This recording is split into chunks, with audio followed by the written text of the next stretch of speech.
Well, hey everybody, welcome back. In this episode, we're going to take advantage of the fact that there's nothing here at the Red Barn besides V8 swap 914s. And the nice thing about that is things I learn on one can be applied to the other and vice versa. So let's see what I'm going to get up to this week to share between these two cars.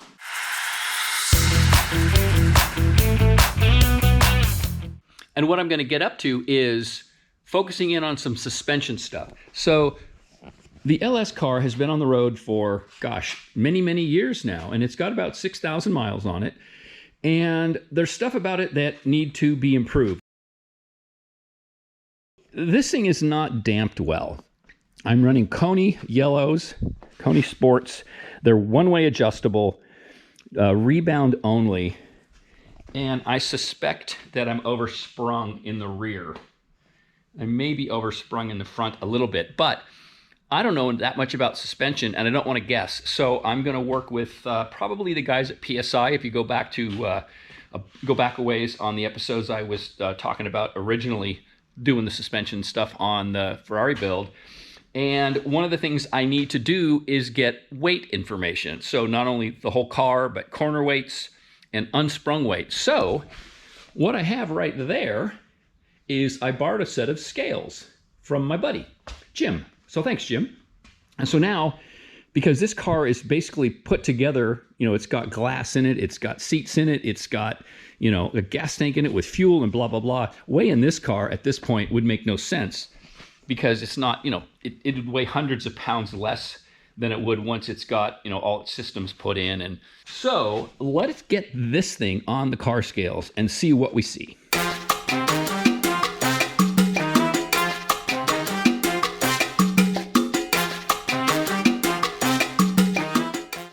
All right, so there's the basic setup. You got a scale for each of the wheels, and we got these little wooden ramps that we've made up that help you get up onto these things. And then each of the cables is labeled for where it's going to go, for where you want it to go. So right rear, right front, all that good stuff. And then this main brain unit, let me put you on the stand here. And now you can see what's going on. So, powered up, and then what we do is you don't worry about what you're seeing right now. First, we got to zero it. And you can see what the options are going to be. I'll take you through it as I do it, but each wheel is going to end up picking up the corner of that car and the weight. And you're going to get an overall total, and then you can play with turning each of these on and off and grouping sets so you can get a side-to-side weight, a front-to-rear, what's your weight bias, front to rear, side to side, and importantly, corner to corner. In the perfect world, I would know that this floor is dead flat, which it's not. I would have an appropriate amount of fuel in it. I don't even know how much fuel is in it. I'm not trying to play, find the last tenth of a second on the track. This is just trying to get me in range of corner weights, overall balance front to rear, or overall weight distribution front to rear, so that I can start working with the suspension guys and spec the right spring rates and damper valving to get this thing to work the way I want it to work. And then because these cars are so similar, that motor probably weighs a little bit less. And this car's got, chassis stiffening in it and the door bars and all that. This car doesn't, but it might end up with that. Again, I'm not going to take exactly what's on this car and bolt it onto this one.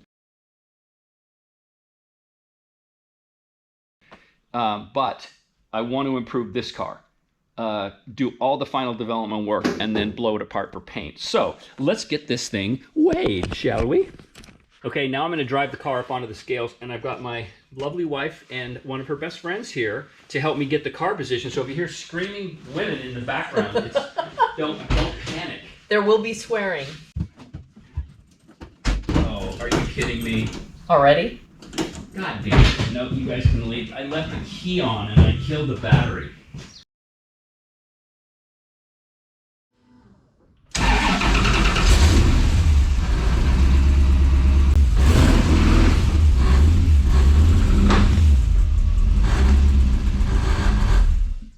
So, what do we know? We know it's 2,324 pounds overall. And you can see Now, one of the things that happens here is the cross weights, and this is where the fun begins, right? So if I turn off the right rear, you can see the little arrow disappears. And I turn off the left front, you can see now what I've got a 47% balance going this way, 47% of the overall weight. And if I turn these, so that's 47%. If I turn these off, I got 52. Now that's without me in the car, right? So right now, I'm not worried about what it says because I'm talking about this, and I'm going to worry about the actual numbers later when I have somebody here to help me when I'm in the car and they can do all this and capture these numbers. But this gives me the basis. And so what's important, this kind of stuff is, imagine this is, 4752. Let's just say I was in the car. The game is then adjusting the preload on various locations of the car so that if you, like for instance, if I put more weight here, like if I added preload to the left front, it would tend to push that wheel harder down and raise the car up, and it would transfer some of the weight rear, but because of the geometry of the chassis, it would also transfer more weight to the right rear.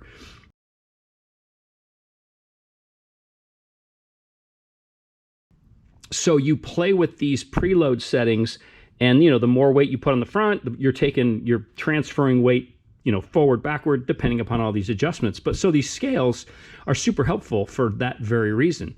So, and why does this cross weight matter? And side to side weight? Well, imagine if it was exaggerated and the car was, make up a ridiculous number, 70% of the weight was here and only 30% was here. The car would behave completely differently whether you were doing a left or right turn, and the predictability from a driver perspective is critical in terms of confidence in the car. So now you can see the coolness of this setup, right? So 23, 26, and I've got a 41% front bias. So when they talk about some supercars being 60-40, so this one's 59-41. Pretty good. Pretty good. 58.8. And then there's the weight, 1,370 pounds on the rear, 957 pounds on the front.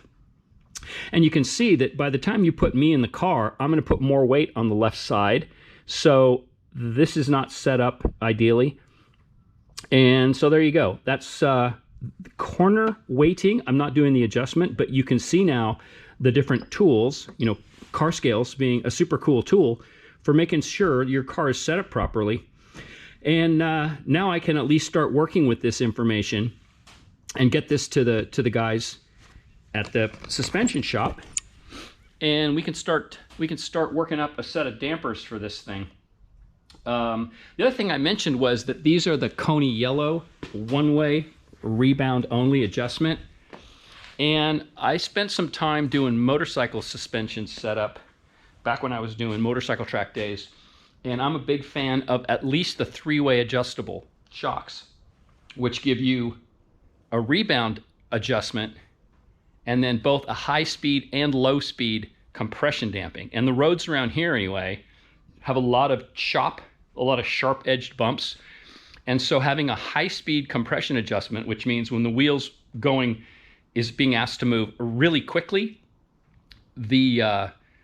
without some kind of adjustment like that, you're stuck with however the wheel reacts and whatever the damper's doing. And being able to give yourself, at least, in my terms, a little bit softer high-speed compression damping takes a lot of the edge off of these sharp-edged bumps. At least it did that on my motorcycle, and I suspect it's going to be the same on these. So I'm looking at least probably a three-way adjustable damper, and I haven't landed on the manufacturer yet. So I'll keep you posted as that goes along. But anyway, there we go. Car scales. Well, surprise, surprise, this will be interesting. Look what showed up at the Red Barn.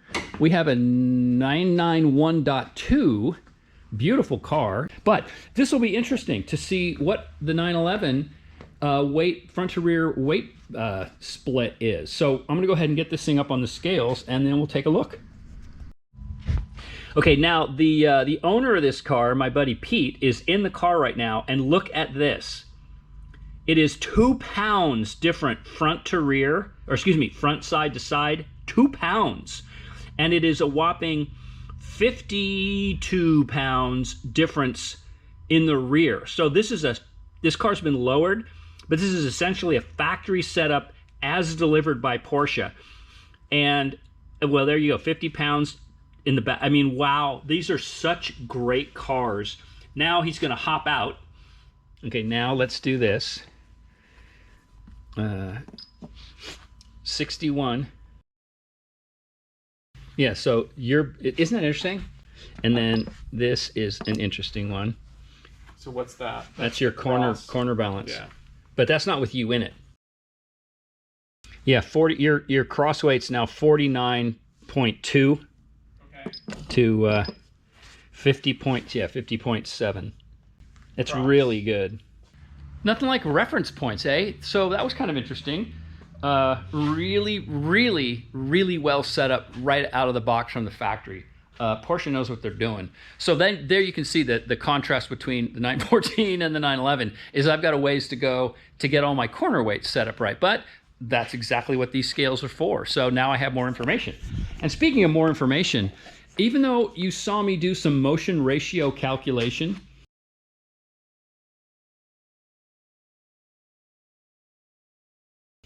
in the earlier episode about the 914 Ferrari, I did it on the car and I did it with 2 tape measures, and I'm not sure it was that accurate. So what I'm doing here is I've just taken a stock trailing arm. You know, the geometry on these is all the same regardless of if, you know, they've been plated or even if they're decambered. The relationship between the axle and the shock pickup point is still the same. So now I'm going to recalculate the motion ratio, which is when this moves a distance of X, how far does the shock move? And you can see, I think you can see, with the axle here and the shock farther back, the shock's going to move farther. And that motion ratio is needed by the suspension guys to help with the spring calculations and the valving setup. So I'm going to go ahead and get this worked out. And as I get ready to start measuring all this stuff, it occurred to me that there's probably another piece of information I should capture, and that is for each inch of travel, what the angle of this trailing arm is. And the reason I think that's important is, you know, I'm going to be putting a vertical 1-inch increment into this location and measuring the change at that location. And so you can imagine if the trailing arm was level, an inch here is going to be, you know, granted, it's going to be longer because it's farther out on the arm that I'm measuring. But if as this arm travels in its arc, the distance that an inch here makes to the distance there starts to reduce, right? So I just want to be sure that I'm measuring in the range that this is going to travel in.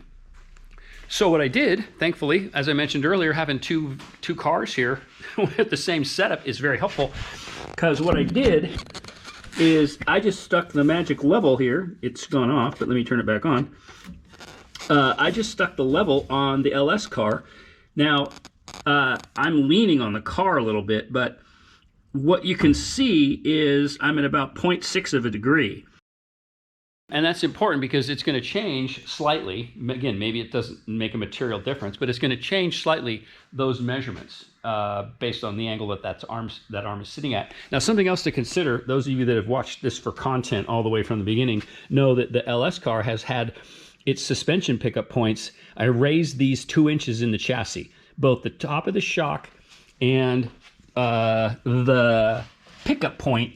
Hard to see down in there, but the pickup point for the trailing arm is also 2 inches higher, which means this car, if the trailing arm on the LS, or excuse me, on the Ferrari car was at that same setting, the car would be sitting 2 inches higher. So all things being equal, if I wanted the ride height to be the same, the trailing arm is going to be at a different angle and not as optimal, because that's why I raised the pickup points in this. So let's just go ahead and measure this, but I'm going to capture the degree angle of the trailing arm during this process. So here we go.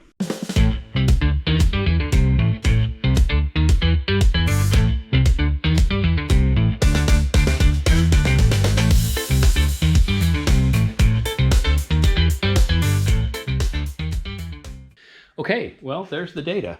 So at 0, or at least where I started, just with this random setup of 8 degrees, I just decided to call that positive. Doesn't really matter. It just matters that I know I went past 0.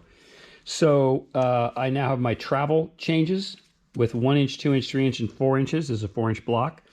And what the measurement was. And so there's, the math between those is the difference between, how much 1 inch got me in each of these ranges. And I have the degree swing. And I think what this will do is it'll give me enough of the range of the area that I care about that I can either use some geometry or whatever the heck math I need to figure out to work that whole swing of the arc, and then just kind of decide where, once the car is at ride height, I'll be able to plot where what angle it's at, and then these measurements will kick in. So I now know that at ride height what the LS is, and that is the first set of shocks I'm going after. So I think I have all the information I need. Oh, I got to do an unsprung weight measurement. So I got to disconnect one of the shocks, get the car off the ground, and weigh the wheel. I'll have to guesstimate, half the shock weight or some percentage if that matters.